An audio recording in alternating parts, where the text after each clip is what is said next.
Muy bien, queridos hermanos, feliz mes de la Biblia, estamos en septiembre. Les invito a que abran el libro de Hebreos. Una vez le preguntaron, ¿cuántos libros tiene la Biblia? La Biblia tiene 60... Pregunta de bibliología. Acuérdense que estamos en el mes de la Biblia, queridos hermanos. La Biblia tiene 66 libros, 39 del Antiguo Testamento y 27 del Nuevo Testamento. Una vez le preguntaron a R.C. Sproul, si usted tiene que elegir un libro, imagínense, hagamos un ejercicio, que usted se va a una isla, y en esa isla le dicen, te vamos a dar la posibilidad de tener un libro solamente para leer. Usted se va a morir, bien, porque esa es la situación, ese es el escenario, juguemos un poco con esa imaginación. Estamos en una isla y tenemos que elegir un libro de toda la Biblia. Esa pregunta le hicieron a R.C. Sproul y R.C. Sproul dijo, si tengo que elegir un libro que realmente me explique tanto el Antiguo como el Nuevo Pacto y que encuentre una unidad en el pensamiento bíblico, ese libro tiene que ser ¿cuál? El libro de Hebreos. El libro de Hebreos. También es lo mismo que dijo mi profesor en la materia de teología bíblica. La teología es la disciplina del estudio ¿de quién? Del estudio de Dios. Y bíblica es aquella también asignatura que se dedica a estudiar los aspectos particular y general también relacionados con la Biblia. Y allí aprendíamos, y mi profesor en el seminario decía de que hay un libro en la Biblia que explica todo el sistema o todo el pensamiento bíblico. ¿Y ese libro cuál es? Es el libro de Hebreos. También me preguntó y nos hizo la pregunta, ¿cuál es el capítulo de la Biblia que explica toda la teología bíblica? Y ese es el libro de Hechos capítulo 7, el discurso que da Esteban. De manera que hemos comenzado con el libro de Hebreos. Escuchen lo que dijo el erudito llamado Simon Kistemaker acerca del libro de Hebreos. Simon Kistemaker, hablando del libro de Hebreos, dijo, si hay un libro del Nuevo Testamento que exhorte a los cristianos a permanecer fieles y no caer en apostasía en los últimos días, ese libro es la epístola ¿a quién? A los Hebreos. Mis hermanos, el libro de Hebreos, dicen los eruditos, que fue escrito en la segunda generación de cristianos.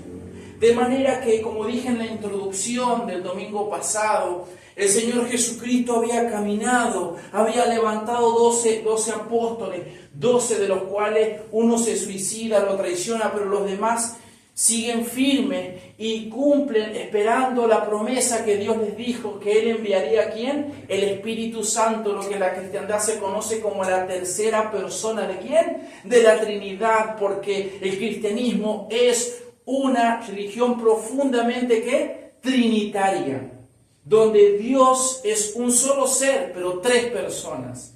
Y el Espíritu Santo comenzó a obrar, y allí Pedro empezó a dar discursos y las conversiones son masivas y la persecución se desata con los cristianos, y algunos consideran que es una secta como el apóstol Pablo y se va porque debido a la persecución los cristianos comienzan a extenderse y el evangelio sale de Jerusalén donde había empezado y se va a Samaria, como Cristo les había dicho, vayan y prediquen ¿dónde? En Jerusalén, en Samaria y hasta los confines de la tierra.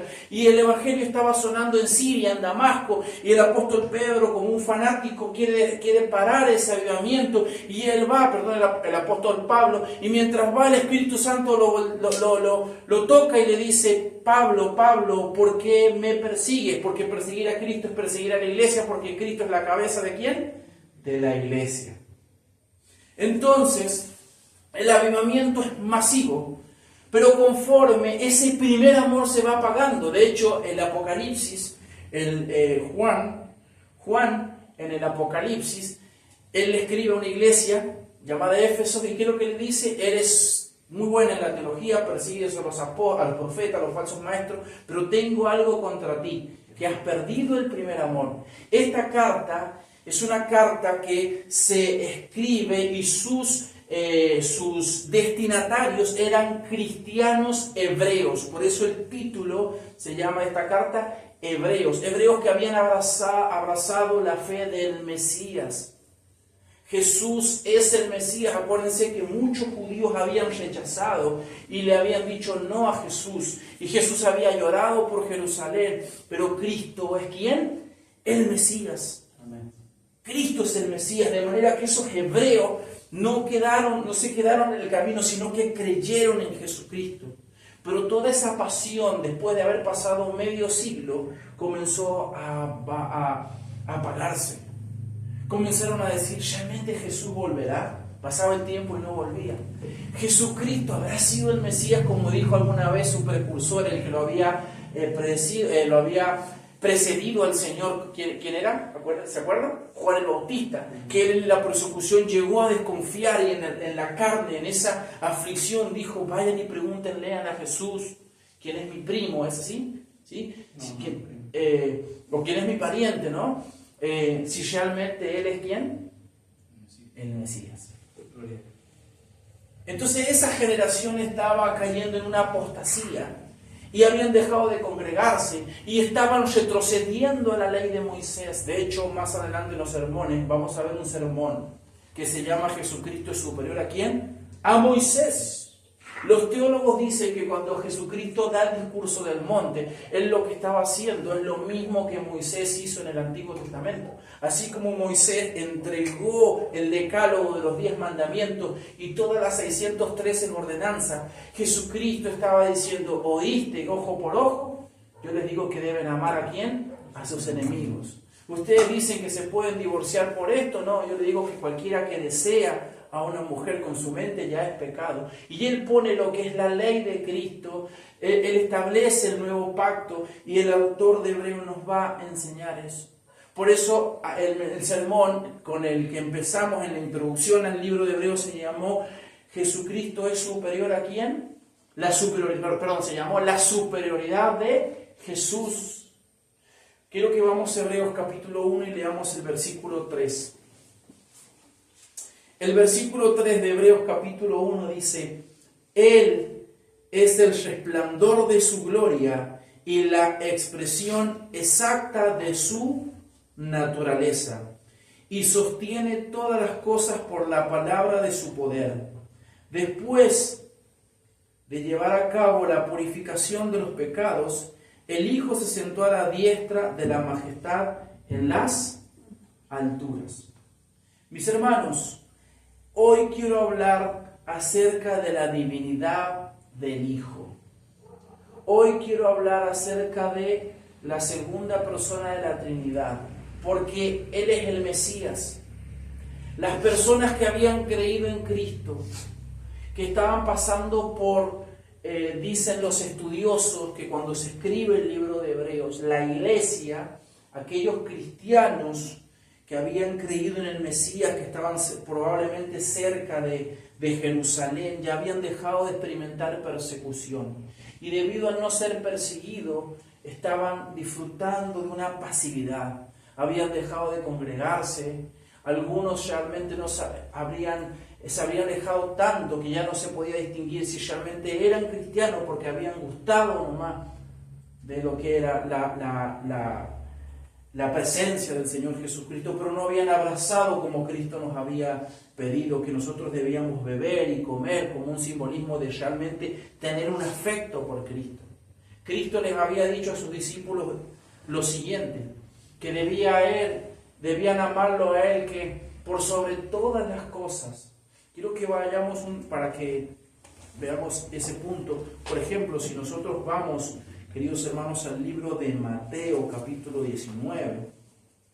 Mateo, capítulo 19, una de las palabras que resuenan en el libro de Mateo, en el capítulo 19, son maravillosas acerca de lo que el Señor Jesucristo les ha prometido a aquellos que le buscan a Él. Mateo 19, versículo 27. Entonces Pedro les respondió. El escenario aquí es que el joven rico, vamos un poquito más atrás si quieren, el joven rico quería la vida eterna.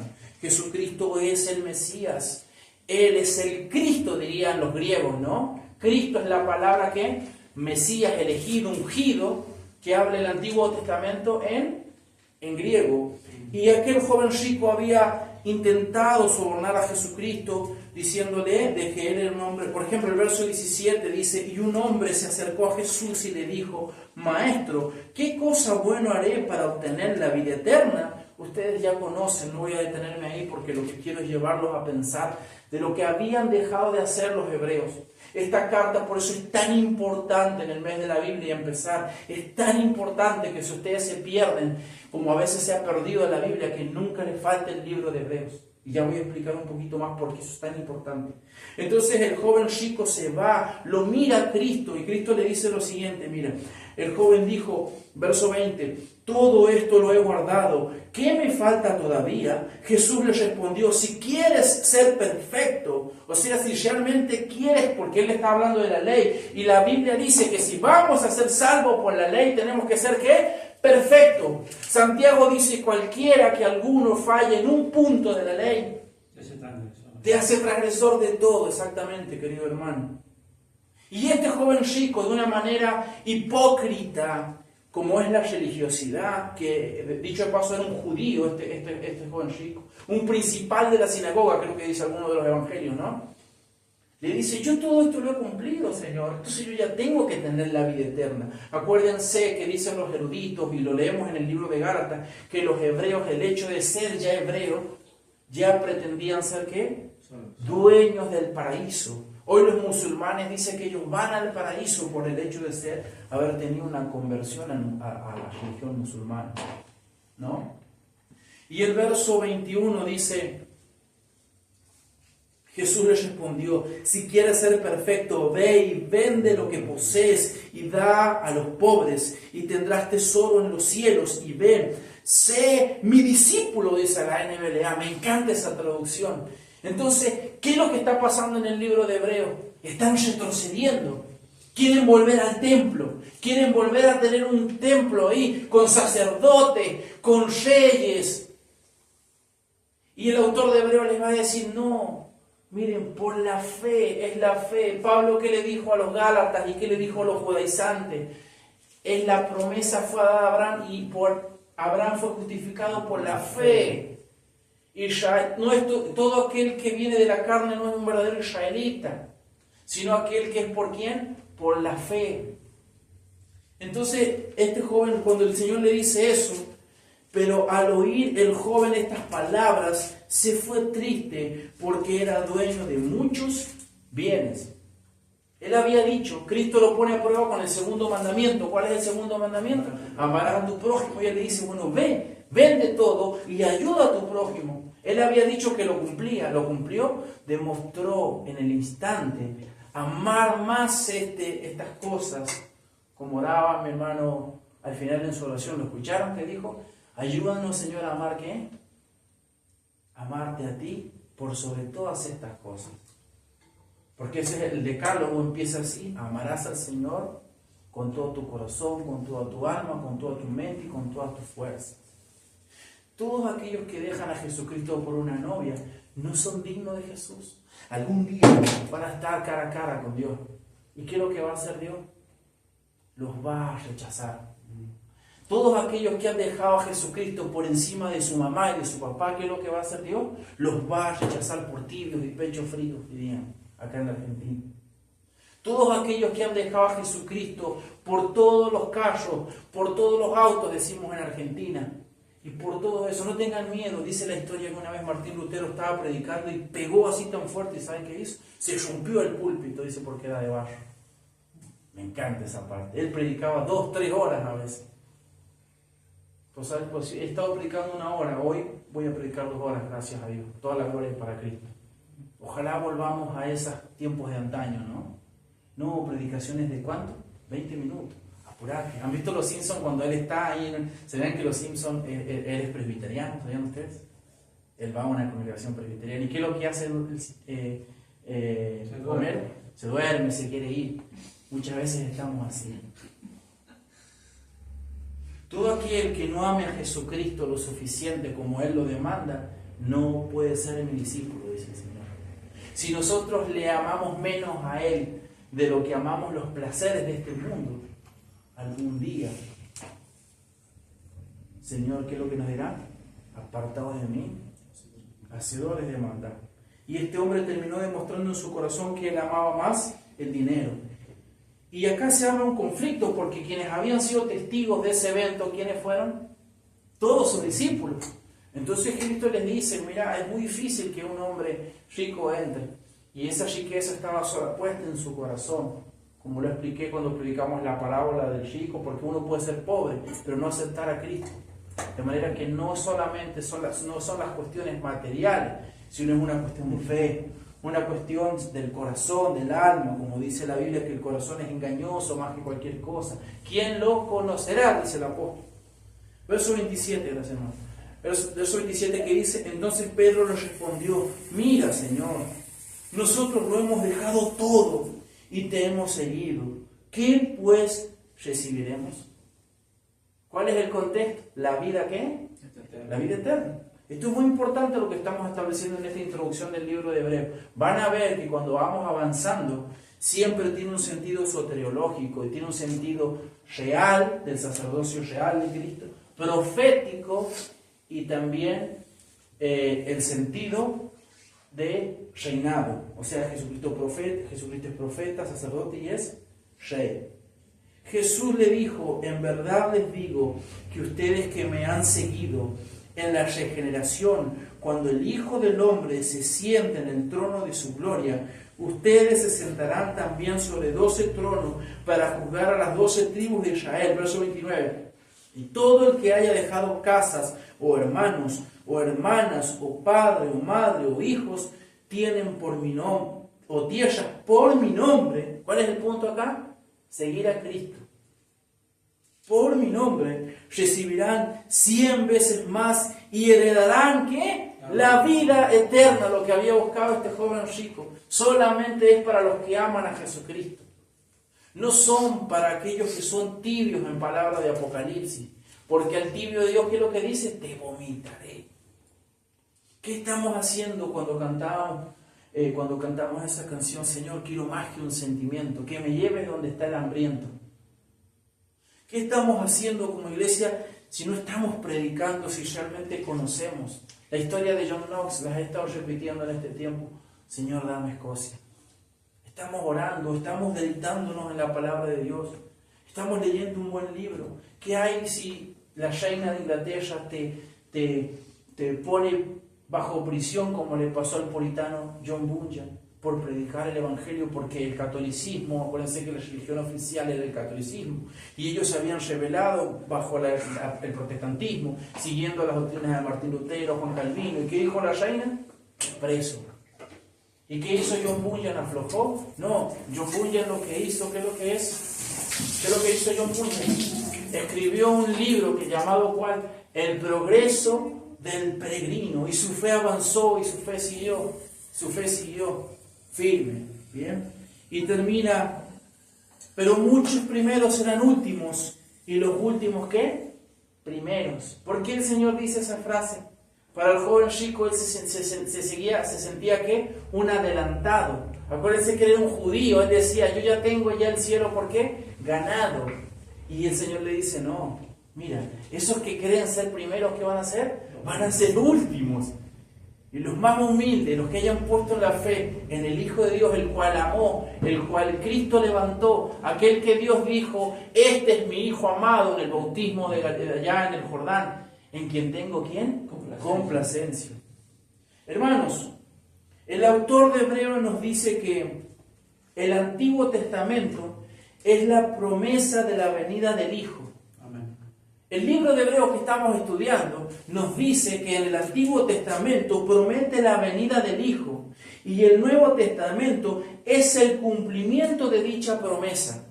Y nosotros cuando estudiamos la Biblia no debemos estudiarla, digamos, como partes y dispensaciones, como hace el dispensacionalismo, sino que la vemos como un todo. Como un todo. Podemos separar, sí, en tiempo-espacio, porque después se escribe el Nuevo Testamento, como lo acabo de decir yo. Sin embargo, la escritura en el mes de la Biblia debemos entender que es todo un proceso de revelación. Y el autor de Hebreos, volvamos a Hebreos capítulo 1, nos dice que esa revelación ya cesó. Esa revelación cesó y es estúpido y es tonto ir a buscar un profeta para que te adivine el futuro. Porque Jesucristo, el autor de Hebreos, dice Simon Kistemaker, Hebreos presenta una introducción del Hijo de Dios siendo profeta, puesto que Dios ha hablado en estos últimos días, ¿por quién? Por Él. Y dice Simon Kistemaker, Él es sacerdote que ha provisto la purificación de los pecados. Lo acaban de leer. Y Él es Rey que sostiene el mundo por su poderosa palabra y que está sentado a la diestra de Dios en el cielo.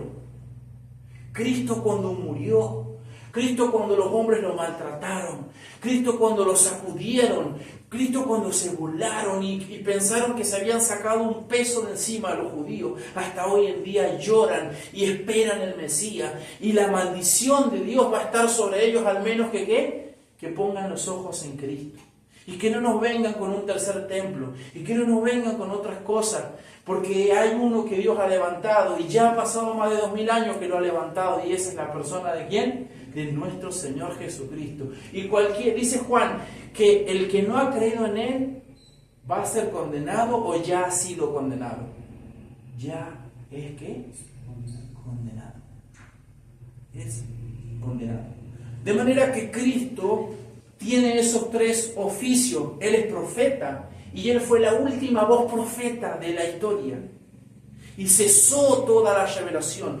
Hebreos capítulo 1, versículo 1 dice, Dios, habiendo hablado hace mucho tiempo, en muchas ocasiones y de muchas maneras a los padres por los profetas, en estos últimos días nos ha hablado por su Hijo, a quien constituyó heredero de todas las cosas, por medio de quien hizo también, ¿quién? El universo. Pero presten atención a esa parte que dice, en estos últimos días nos ha hablado, ¿por quién? Por su Hijo. ¿Por qué el autor de Hebreos se le antoja o se le ocurre o se le revela decir eso? Porque sus destinatarios estaban desconfiando si realmente Jesucristo era un profeta, si era la última voz de la revelación o si tenían que esperar que viniese ¿quién? Otro. Porque eso es lo que pensaron hasta hoy en día la religión judía. El judaísmo se quedó con lo que pagaron ¿quién? Los sumos sacerdotes según Mateo, que negaron. Hermanos, veamos el primer punto de este sermón que habla de la divinidad del Hijo. El primer punto le he llamado la verdad es como el rugido del león. Esa es una frase muy conocida. Y se me vino a la mente, ¿saben qué, mis hermanos? Cuando mi mamá me contó una historia, de hecho ella me enseñó esa frase. Mi mamá tiene 69 años. Hace muchos años los circos les permitían tener animales. Hoy poco se ve circos con animales, aunque pueden haber, pero antes, 50 años atrás, era muy normal eso, ¿no? Entonces, para tener un espectáculo y un entretenimiento, los que tienen circo, las organizaciones que llevaban a cabo esa disciplina y ese entretenimiento, llevaban animales. Yo soy de Caucete, bueno, mi mamá también vivía allí en Caucete, y vivía cerca de una cancha. Entonces cuando el circo iba a Caucete y visitaba, ¿dónde iba con todo ese armamento que ustedes han visto? Y carpas, imagínense, leones llevaban. Iban a una cancha donde hubiese mucho espacio. Las canchas de fútbol tienen 100 metros, 105 por 50 creo, ¿no? Entonces iban a ese espacio. Y ella me contaba de que en la noche, cuando ella era una niña, solía escuchar el rugido del león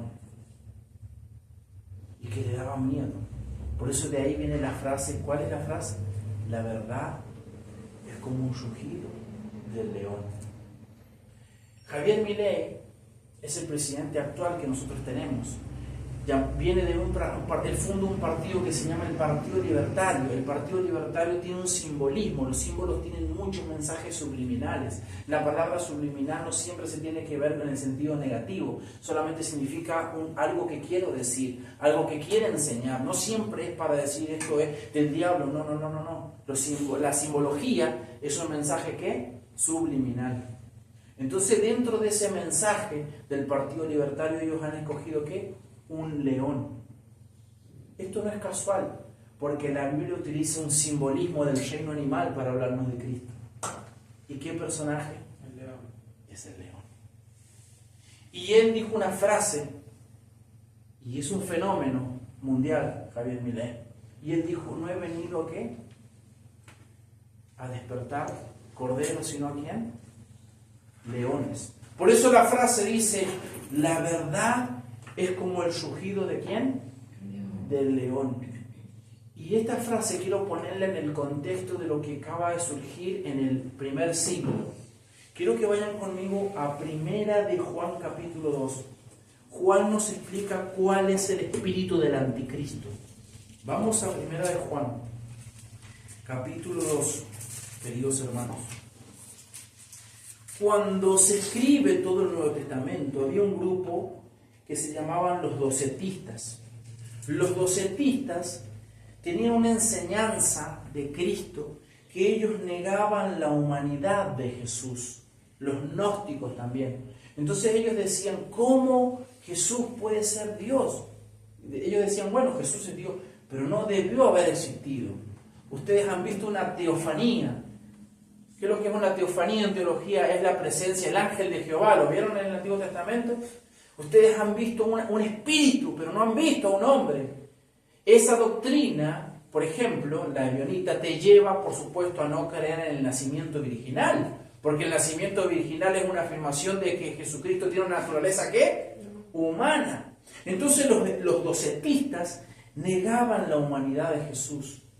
Y Juan, por ejemplo, si ustedes van a Primera de Juan, capítulo 2, versículo 21, dice algo muy importante para ver cómo la verdad siempre va a salir a la luz, para decirnos que Jesucristo es un ser divino. Y dice Juan, en Primera de Juan, capítulo 2, verso 21, no les he escrito porque ignoren la verdad, sino porque la conocen y porque ninguna mentira procede ¿de qué? De la verdad. Porque siempre la verdad va a surgir como un león y va a salir a la luz. Dice Juan, ¿quién es el mentiroso sino el que niega que Jesús es quién? Cristo. Es el Cristo. ¿Cuántos judíos estaban negando que Jesús era el Mesías? Multitudes. Y sigue Juan, este es el anticristo, el que niega al Padre, ¿quién? Y al Hijo. Cuando Cristo habló de la vida eterna en su oración intercesora, ¿qué dijo? Y esta es la vida eterna, que te conozcan a ti, el único Dios verdadero, y, escuchen el conector, ¿y a quién? A Jesucristo, a quien tú has enviado. Cuando Cristo hablaba del Padre, él hablaba, el Padre y yo, uno somos. De manera que creer que Jesucristo es... Ya voy a dar los otros puntos de vista de las herejías, pero sigamos. Este es el anticristo, el que niega al Padre y al Hijo. Todo aquel que niega al Hijo tampoco tiene al Padre. ¿Es posible tener a Dios sin tener a Jesucristo? ¿Se dan cuenta que todas esas religiones que son heréticas, que dicen ser cristianas, no tienen ni al Padre porque no tienen a quién? Al Hijo. Todos tropiezan con Jesús, como dijo Pedro. Cuando estudiamos la historia de la iglesia, ya lo dije creo que el domingo pasado, todos cuando se les viene a Cristo, ¿qué hacen? Tropiezan. Ya lo van a ver, lo van a ver. Verso 24. En cuanto a ustedes, que permanezcan ustedes lo que oyeron desde el principio. Si en ustedes permanece lo que oyeron desde el principio, ustedes también permanecerán en el Hijo y en el Padre. Siempre nosotros permanecemos en Dios Padre y también Dios ¿quién? El Hijo y por consiguiente en el Espíritu Santo. Verso 25. Y esta es la promesa que Él mismo nos hizo, la vida eterna. ¿Qué prometió Cristo? ¿Vida temporal o vida eterna? Vida eterna. Los que creen en mí, aunque estén muertos, vivirán. Yo no he venido para traer, ¿qué? El ladrón ha venido a hurtar, matar y destruir, pero yo he venido, dice Jesús, a traerles vida y vida en abundancia. Eso es un sinónimo de decir que yo tengo vida eterna. Yo tengo vida eterna, decía Cristo. Les he escrito estas cosas respecto a los que están tratando de ¿qué? De engañarlos. Y miren cómo se va a poner esto, Él lo va a explicar. Vamos al capítulo 4, versículo 2. Miren lo que dice allí Juan. Capítulo 4, versículo 2. ¿Lo tienen, queridos hermanos? Primera de Juan. Demos una vueltita en la página, capítulo 4, versículo 2. En esto ustedes conocen el Espíritu de Dios. Todo espíritu que confiesa que Jesucristo ha venido en carne, ¿es quién? Es de Dios. Allí están los que estaban negando que Jesucristo realmente tuviese una naturaleza humana. Y todo espíritu que no confiesa a Jesús no es de quién? De Dios. Y este es el espíritu del anticristo, del cual ustedes han oído que viene y que ahora ya está en el mundo. ¿El espíritu del anticristo está, sí o no? Por supuesto. Toda persona que no sigue a Cristo, toda persona que tiene a Cristo como el último orejón del tallo, el último banco del anfiteatro, es seguidor del príncipe de este mundo. Verso 4. Hijitos míos, ustedes son de Dios y han vencido a los falsos profetas. ¿Dice así la Reina Valera? Los falsos profetas, porque mayor es aquel que está en ustedes que el que está en el mundo. Ellos son del mundo, por eso hablan de parte del mundo y el mundo los oye. El mundo siempre va a oír ¿a quién? A sus falsos profetas. Ellos van a hacer milagros en el último tiempo. Satanás lo va a usar para hacer muchas obras. Ellos van a decir haber visto a Jesucristo. Ellos van a decir un montón de cosas milagrosas. Por eso el Señor les llama la atención en Mateo 7:21. En tu nombre hicimos exorcismo, hicimos milagros, echamos demonios, no los conocí. Verso 6. Nosotros somos de Dios. El que conoce a Dios nos oye. El que no es de Dios, ¿qué? No nos oye. No nos oye. Entonces teníamos los docetistas que negaban la humanidad de Jesús. Después seguían, escuchen lo que les estoy diciendo porque esto es parte de la historia de la iglesia. Los ebionitas. Los ebionitas negaban su deidad. O sea, ellos decían Jesucristo no es Dios. Jesucristo es un hombre, no puede ser Dios. ¿Cómo Dios, lo infinito, se va a colocar o va a estar en algo que es finito? Los arianos, que serían los testigos de Jehová hoy en día, reducían su deidad. Los apolinarios reducían su humanidad. Y los nestorianos negaban la unión de las dos naturalezas. Y por último, los eutiquianos enfatizaban solo una naturaleza. O sea, Cristo no era plenamente Dios, como dice el credo, ni tampoco es plenamente hombre. Vayamos ahora a lo que dice la Escritura. Volvamos al texto que estamos estudiando, que es Hebreos capítulo 3. Hebreos capítulo 1. Hebreos capítulo 1, versículo 3. La verdad es como un rugido del león. Y por más que los ebionitas, los docetistas, los arianos, los netorianos, los eutiquianos, los apolinarios, que son, como dijo Juan, estas personas tienen el espíritu ¿de quién? Del anticristo. Niegan a Jesucristo.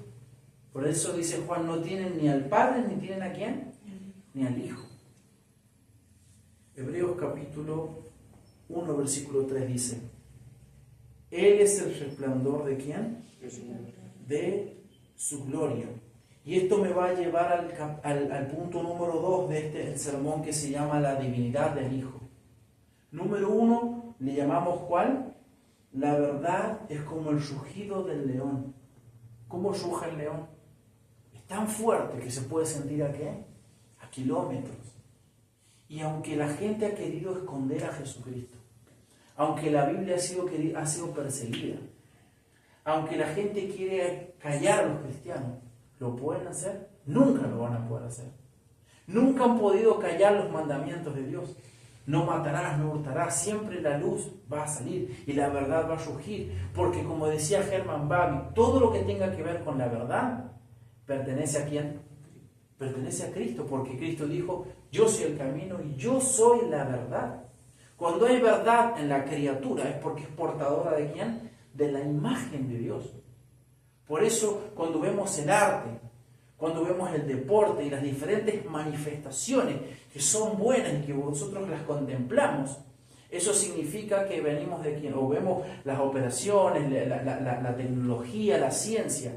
Eso es un producto de ser ¿de qué? Aunque sea incrédulo, es producto de ser parte de la imagen de Dios. Y eso lo vemos en el creacionismo, en el capítulo 1 de Génesis, porque cuando Dios ha creado todo en los 6 días, Él mira todo lo que ha creado y ¿qué dice? Es bueno. Es como aquel pintor que cuando termina su obra de arte, dice, está bueno, me gusta. Lo mismo hace Dios. Él mira todo lo que ha pintado, que ha sido todo lo creado, el cosmos, las montañas, el mar, y Él dice, esta es la diferencia, escuchen, que Él cuando Él mira, responde su creación al ser de Dios y su ser es perfecto. En cambio, una persona cuando mira y ve su obra, dice, no me gusta, ¿y qué hace? Lo rompe. De manera que Dios cuando creó, era imposible que eso no fuese, ¿qué? Bueno. Pero un pintor puede pintar y llegar a la conclusión de que esa pintura es, ¿qué? Es mala. Tiene que romperla y volver a hacer. Pero Dios es perfecto. Y Él lo hace. Entonces, la verdad es como el rugido del león. Y dice Juan que la mentira de los docetistas, de los arianos, de los cristianos, hoy tenemos los testigos de Jehová que están golpeando las puertas de las iglesias, las puertas de las familias. Tenemos muchísimas sectas como los mormones. Acá en Mendoza han salido por todos lados, no sé si han visto la noticia del templo que han hecho. Es un templo magnífico, ha salido hasta en los noticieros de muchos lugares. Sin embargo, ellos no glorifican al Señor Jesucristo. Y el segundo punto, hablando de la divinidad del Hijo, que es lo que está presentando el autor de Hebreos en su introducción, le he llamado el Hijo es divino. Podríamos decir el Hijo es Dios. Vayamos a Juan capítulo 1, también Juan, ¿qué es lo que nos dice Juan? Juan, vamos al Evangelio de Juan. El Hijo es divino. Cuando decimos que Jesús es divino, eso se transfiere o se quiere, es que estamos afirmando que Él es preexistente. Al ser preexistente quiere decir que Él es el Hijo eterno de Dios. Él no empezó en el vientre de María. Él se humanó ahí. Él ya vivía desde la eternidad. Y lo va a decir Juan, por eso el Hijo es divino. Y eso es lo que nos está diciendo el autor de Hebreos cuando dice, Él es el resplandor ¿de qué? De su gloria.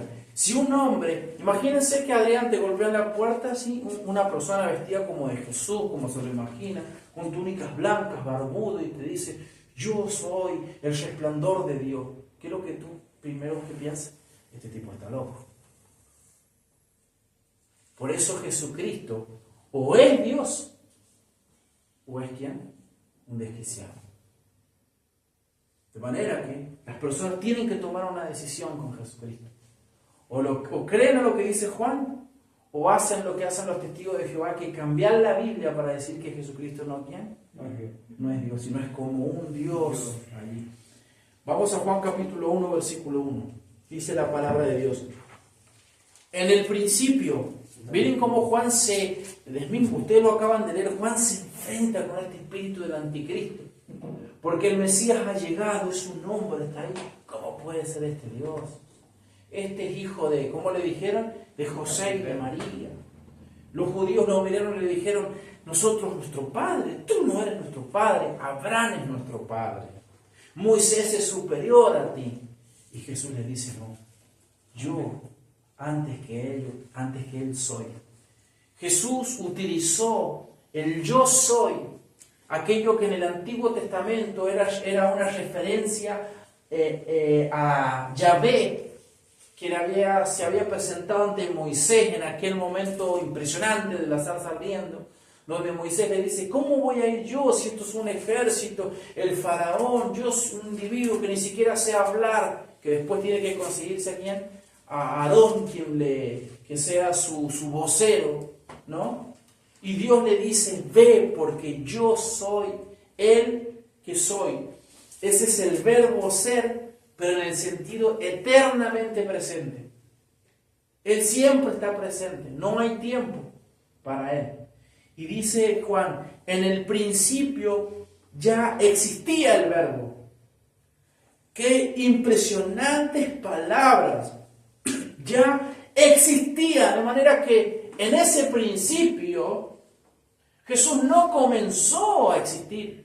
¿Cómo puede ser, hermano, que ese Cristo que aprendió, ese Cristo que tuvo que aprender como niño, que tuvo que crecer, que tuvo que ayudarle al Padre, que tuvo que ir a la escuela, ese Cristo, ese hombre, esa persona, esa personita que estaba ahí, estaba toda la deidad? Como dice el credo, Él era plenamente ¿quién? Dios. En el principio ya existía el verbo, y el verbo, el logos en el griego, estaba con Dios. Cuando va a crear al hombre, el Antiguo Testamento, en el Elohim, ¿qué es lo que le dice? Hay un diálogo trinitario, hoy conocemos eso. Y dice, hagamos, en plural, hagamos al hombre ¿qué? He visto adventistas que tratan de distorsionar ese texto y ponen un montón de preguntas y te llevan, y ellos, testigos de Jehová, que empiezan a blasfemar y blasfeman y blasfeman y dan vueltas y vueltas y vueltas en ese texto. Y dicen, esto no puede ser, no puede estar la Trinidad, y se niegan y se ponen nerviosos. Pero ahí está la Trinidad. Hagamos al hombre ¿a quién? A nuestra imagen. Y el verbo estaba con Dios, y el verbo era Dios. Juan capítulo 14. Vamos a unos capítulos más. Juan capítulo 14. Queridos hermanos, Dios les bendiga ricamente. Espero que estas palabras, como son de la Biblia, sean de mucha bendición para ustedes. Juan capítulo 14, versículo 1. No se turbe su corazón, dice Cristo en la semana de la pasión. Crean en Dios, crean también en mí.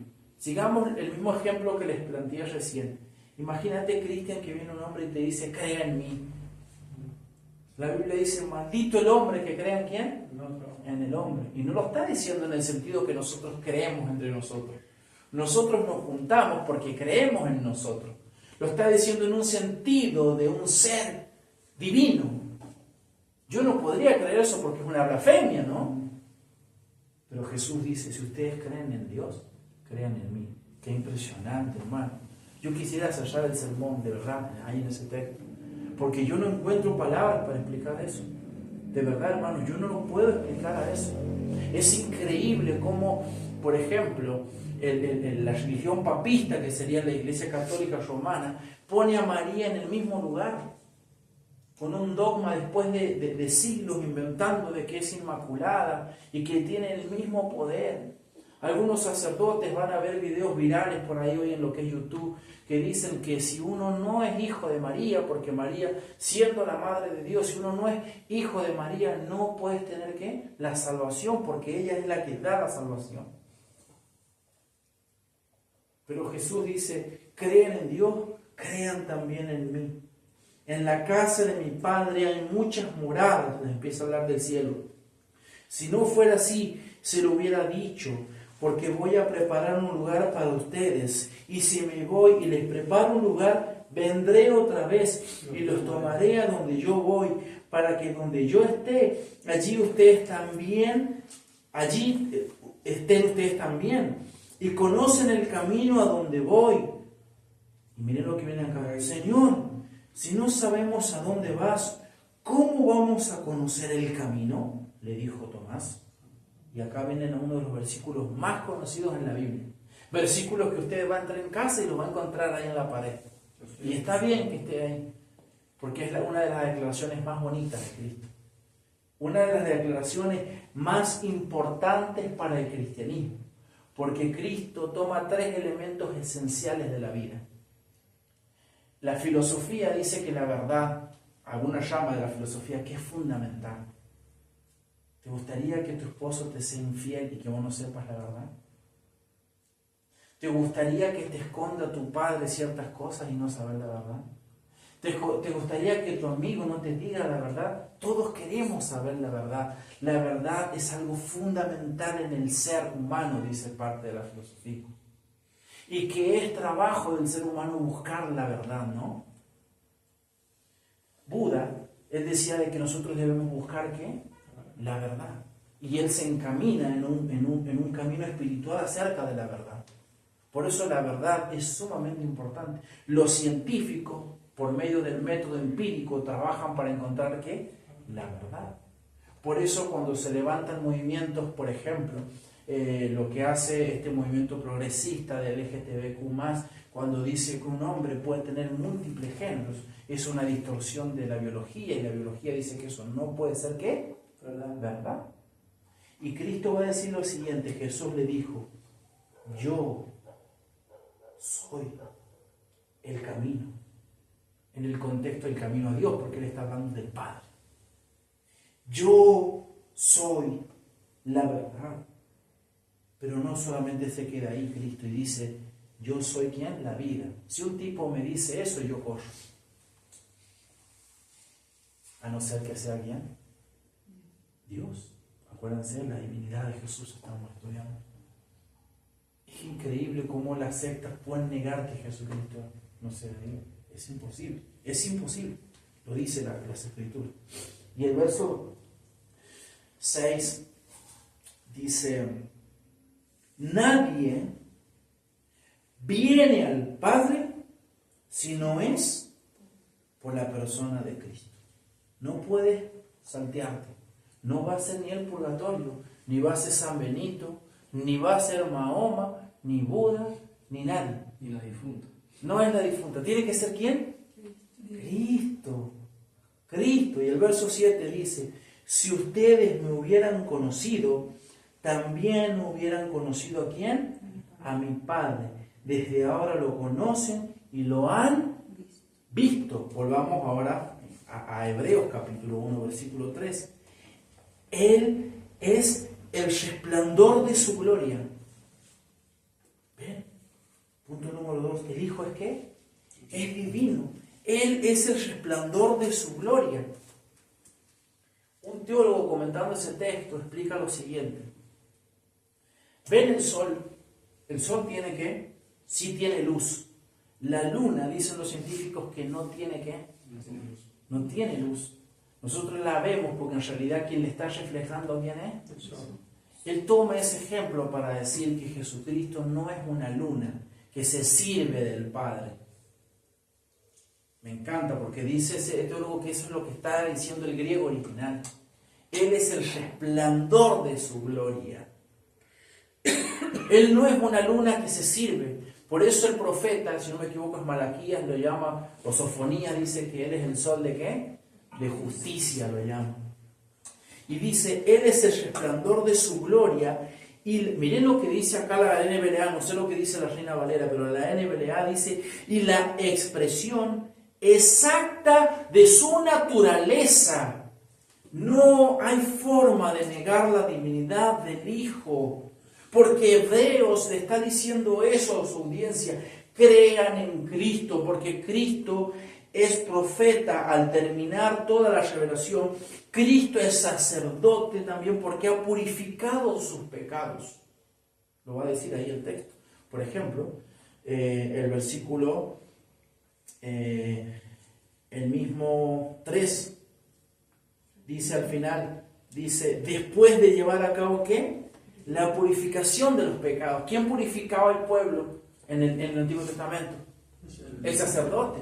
Entonces Cristo tiene esos tres oficios. Él es profeta porque Él es la última revelación de la Escritura. Él da la última profecía y se termina con Él. De manera que lo que está diciendo el ángel Moroni en esos cuentos de los mormones es una herejía, hermanos. Sin embargo, los mormones se calculan que tienen millones y millones y millones de seguidores. Porque Juan dice que el mundo siempre los va a escuchar porque no tienen el Espíritu de quién? De Dios. El Espíritu de Dios. Cristo sacerdote y también el Rey. Y dice la expresión exacta de su naturaleza, ¿no? Colosenses 1.15. Colosenses 1.15 creo que nos dice ahí la palabra, ¿verdad? Un poquito más adelante. Y hablando de lo que es Jesucristo, que es divino. Colosenses capítulo 1, versículo 15 dice lo siguiente. Ya vamos a ir al último punto, hermanos. Colosenses capítulo 1, versículo 15 dice: Él es la imagen del Dios invisible, el primogénito de toda la creación. ¿Lo ven? Y el último punto de este sermón, de acuerdo al versículo 3, volvamos de Hebreos, lo volvemos a leer, ahora leemos la otra parte del libro del versículo 3. Él es el resplandor de su gloria y la expresión exacta de su naturaleza. Eso quiere decir que Jesucristo es divino, lo dijimos, ¿no? Leímos Juan capítulo 1, Juan capítulo 14, y vemos que Él no es como la luna, sino que es simplemente lo mismo, es un reflejo de ese sol de justicia. Es parte también de su ser, porque dice, es la expresión exacta de su naturaleza. Él es la expresión exacta de lo que es Dios. El que ha visto a Dios, me ha visto a mí. El que me ha visto a mí, ¿ha visto a quién? Al Padre. Desde ahora lo ven, dice Juan. Dice Jesús. Sí, lo dice Juan también, de lo que dijo Cristo. Y continúa el versículo diciendo, y sostiene todas las cosas por la palabra de su poder. Ahí, a través de esos textos, podemos entender de que el Elohim que estaba creando allá, ¿quién era? También era quien estaba la segunda persona. Entonces, el cristianismo es una religión trinitaria. El cristianismo tiene un Dios que es ¿qué? Trino. ¿Lo ven? Porque ¿cómo va a decir algo así y Cristo no ser Dios? Si el texto está diciendo, y sostiene todas las cosas por la palabra de su poder. Por eso el tercer punto del sermón llamado la divinidad del Hijo, y una de las características de ser divino es que el Hijo es creador del universo y el que lo sostiene. El Hijo, según lo que está diciendo el autor de Hebreos, Jesucristo, la segunda persona de la Trinidad, es el creador del universo. Pero si el Antiguo Testamento dice que es Yahvé, pero si el Antiguo Testamento dice que es Elohim, bueno, ahora tenemos toda la revelación y nos damos cuenta que allí encontramos ¿qué? A Cristo también siendo el creador y ¿quién más? Y el sustentador. De manera que no hay tensión en eso. Por eso encontramos de que Cristo también es el que está creando, porque Él es Dios. Y aunque nosotros no podamos comprender todo, porque Dios es cognoscible, pero también es incognoscible. Dios es comprensible, pero dice la teología y la realidad, las escrituras, que Dios también es ¿qué? Incomprensible. Y no por eso vamos a negar y decir, no, que Jesucristo siempre... No, pero ¿cómo Cristo va a sostener el universo por su palabra? Si eso lo hace Dios nada más. Entonces la conclusión es lo que dijo Juan. En el principio era el verbo y el verbo era con Dios y el verbo era Dios. El Hijo es el creador del universo y el que lo sostiene. Miren lo que dice el texto. Y sostiene todas las cosas por la palabra de su poder, después de llevar a cabo la purificación de los pecados. ¿Qué quiere decir eso? Que Él fue un sacerdote también, porque Él también fue el Cordero que murió por nuestros pecados. El Hijo se sentó a la diestra de la majestad de las alturas. Amén. Un texto más, Colosenses capítulo 1, versículo 16. Con ese vamos a terminar esta realidad de que el Hijo no solo es divino, el Hijo no solamente esa verdad de que Él es divino, está por todas las Escrituras, sino también el Hijo es el creador del universo y el que lo sostiene. Alguien que lea Colosenses capítulo 1, versículo 16. Yo lo leo también para los que nos están viendo por internet, pero alguien que lo lea. Porque por medio de Él fueron creadas todas las cosas, en el cielo y en la tierra, visibles e invisibles, sean tronos, poderes, principados o autoridades. Todo ha sido creado por medio de Él y para Él. Amén. ¿Cómo va a ser todo creado para Dios, para Cristo? La única forma que eso queda es que Jesucristo es Dios.